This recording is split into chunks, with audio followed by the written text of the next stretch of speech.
आज के वीडियो के अंदर हम लोग बात करने वाले Kali Linux operating system and Windows operating system के कंपैरिजन के बारे में, जिसमें हम लोग देखेंगे परफॉर्मेंस, उसके बाद ग्राफिकल इंटरफेस, उसके बाद securities and last which operating system best for you.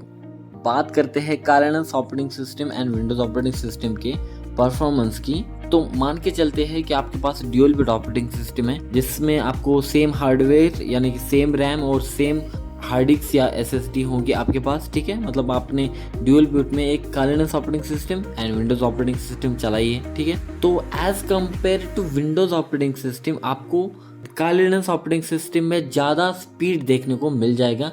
जो स्टार्टअप स्पीड होता है या आफ्टर स्टार्टिंग स्पीड देख लीजिए, मतलब आप अगर विंडोज ऑपरेटिंग सिस्टम को स्टार्ट करते हैं तो आपको रिफ्रेश करने की ज़रूरत पड़ सकती है, लेकिन अगर आप काली लिनक्स ऑपरेटिंग सिस्टम को स्टार्ट करते हैं तो स्टार्ट होने के बाद उस रिफ्रेश कुछ भी करने की ज़रूरत नहीं पड़ती।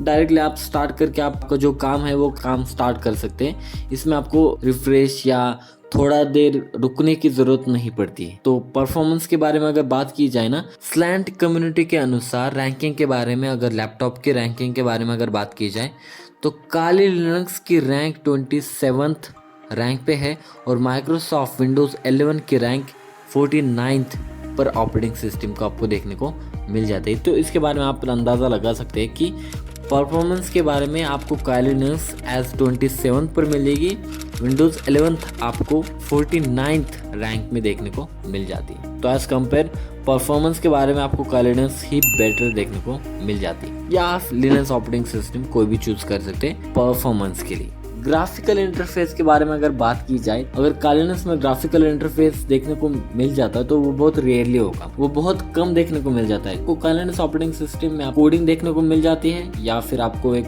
कमांड्स देखने को मिल जाती है। तो आपको बहुत रेयरली होगा कि ग्राफिकल इंटरफेस काली लिनक्स में देखने को मिल जाता है।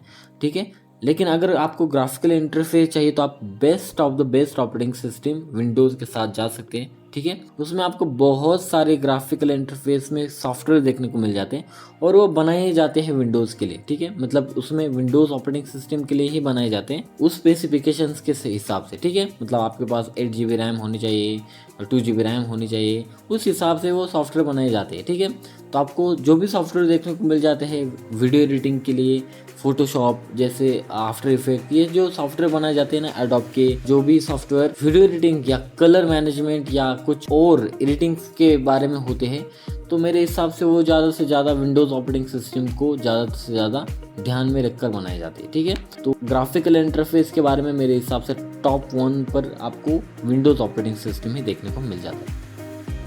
बात करते हैं सिक्योरिटीज के बारे में विंडोज एंड लिनक्स के कंपैरिजन पर, तो मैं आपको ऑब्वियसली और क्लियरली बता देता हूँ, लिनक्स इज अ विनर। देखो, जो भी मालवेयर बनाए जाते हैं, जो बैकडोर्स बनाए जाते हैं, वो ज़्यादा से ज़्यादा बनाए जाते हैं विंडोज़ ऑपरेटिंग सिस्टम पर, और उनके लिए ही वो बिल्डअप किए जाते हैं कि विंडोज़ ऑपरेटिंग सिस्टम ज़्यादा से ज़्यादा हैकेबल होती है। ठीक है, as compare to Linux operating system. अब देखो वो क्यों, ऑपरेटिंग सिस्टम में अगर बात की जाए तो लिनक्स एक free and open source operating system है, जिसमें बहुत सारे बग्स भी अगर आते हैं तो वो वर्ल्ड वाइड कोई भी इसे बग्स को फिक्स कर देता है। ठीक है, लेकिन विंडोज़ में ऐसा नहीं है। विंडोज़ एक लाइसेंस बेस्ड ऑपरेटिंग सिस्टम है, तो इसे वही लोग ठीक कर सकते हैं जो इसे बेच रहे हैं। ठीक है, तो जैसे मैंने मालवेयर बनाया और मुझे पता है कि इसका बैकडोर क्या है। ठीक है, तो मैं क्या करूँगा, बहुत सारे लोगों को इन वायरस के फाइल्स भेज दूंगा, और जब माइक्रोसॉफ्ट को इसका पता चलेगा तब जाकर वो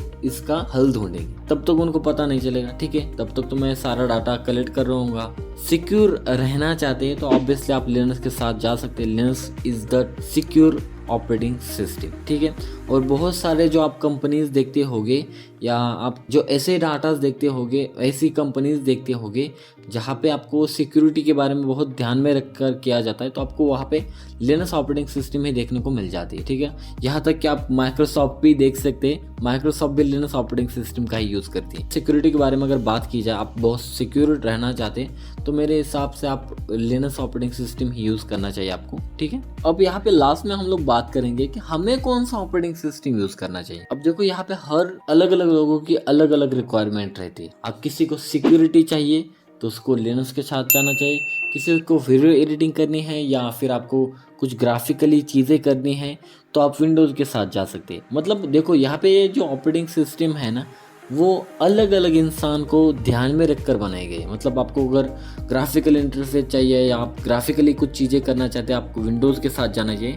आप बहुत सिक्योर रहना चाहते हैं या आपका जो डाटा है वेरी इंपॉर्टेंट है, तो आप लिनक्स के साथ जा सकते हैं। लिनक्स ऑपरेटिंग सिस्टम आपके लिए बेस्ट है, ठीक है। अगर आपको लगता है कि आपका डाटा इतना इंपॉर्टेंट नहीं है तो आप विंडोज़ के साथ भी जा सकते हैं। विंडोज़ ऑपरेटिंग सिस्टम आपके लिए बेस्ट है, ठीक है। लेकिन आप सिक्योरिटी के मामले में रिस्क नहीं लेना चाहते तो आप लिनक्स ऑपरेटिंग सिस्टम यूज़ कर सकते हो। वो कौन सी भी हो जाए, उबंटू हो जाए या लिनक्स हो जाए, कालिनेक्स हो जाए, ठीक है। तो लिनक्स में भी बहुत सारे ऑपरेटिंग सिस्टम आते हैं, आप कौन सा भी यूज़ कर सकते हैं।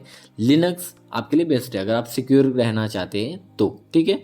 अगर आप ऐसे मेरे जैसे लोग हैं, जैसे आप विंडोज़ ऑपरेटिंग सिस्टम यूज़ कर सकते हैं और लिनक्स भी यूज़ करना चाहते हैं, तो आप VMware के ज़रिए लिनक्स का भी यूज़ कर सकते हैं और विंडोज़ का भी यूज़ कर सकते हैं, ठीक है। तो कौन सा ऑपरेटिंग सिस्टम बेस्ट लगा मुझे कमेंट में ज़रूर बता देना। मिलते हैं अगले वीडियो में, तब तक के लिए गुड बाय।